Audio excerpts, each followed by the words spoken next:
Recent developments in Mozambique's elections have escalated tensions across the country following the Constitutional Council's upholding of the controversial results from the October 9th elections. Let's see from scratch what exactly led the Mozambique to turn into a violent state in these days. Mozambique, located on Africa's southeastern coast, is in the midst of a political firestorm.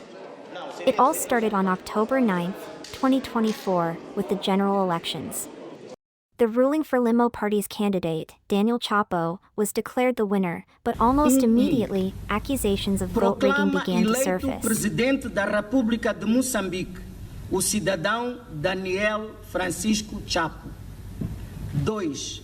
Valida os resultados das eleições legislativas de 9 de outubro de 2024. The results felt deeply unfair to many people, and they quickly took to the streets in protest. Things got much worse on October 19th, when two key opposition figures were tragically murdered in Maputo, the capital. This sent shockwaves through the country, sparking even more anger and fear. The opposition leader, Venancio Mondlane, called for nationwide protests and a general strike just a few days later, on October 21st, urging people to stand up for what they believed in. It was clear the country was on the edge. Then, on October 24th, the National Election Commission made it official: Chapo had won the election with 71% of the vote. But instead of bringing any sense of closure, this only made the protests bigger. As the streets filled with angry demonstrators, the police responded with force, violently dispersing the crowds. This only made things worse, with more people injured and even killed as the protests continued. By October 28th, Mondlane had had enough. He filed a formal challenge to the election results and called for another round of protests to start on October 31st. His calls were heard, and more people flooded the streets, determined to demand justice. But the cost was high. On October 29th, doctors reported that at least 10 people had died during the protests. The violence from the police was becoming harder to ignore, and people were feeling more and more desperate. November brought even more heartbreak. On November 7th, a major protest in Maputo turned into chaos, with violent clashes between demonstrators and police. By this time, over 30 people had lost their lives since the protests began. Mondlane, still holding strong, declared that the protests would continue.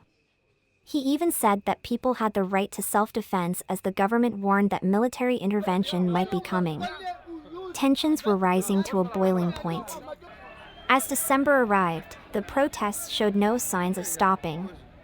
Urban areas were increasingly disrupted, and things only got worse when the national power company, Electricidade de Mozambique, announced electricity restrictions. People were already struggling, and now they had to deal with power shortages on top of everything else. Then, as if things weren't difficult enough, a powerful Cyclone Chido, hit northern Mozambique on December 15th, devastating even more communities. Mondlane, understanding the need for a pause, called for the protests to stop temporarily to mourn the victims of both the cyclone and the violence. People took a moment to reflect on the terrible toll it had taken on their country. But, just days later, on December 23rd, Mondlane made it clear, after the mourning, the protests would resume. He called them life or death for the people of Mozambique, showing just how crucial the fight for justice had become. As Mozambique moves into 2025, no one knows what the future holds. The country is caught in a political storm, struggling to find stability amid violence, grief, and deep division. But one thing is clear: the people are determined to stand up for what they believe in, no matter the cost. Ei, Joe! Abre vidro. Abre vidro. Não tem como. Se for para chegarmos lá sem pneus, paciência.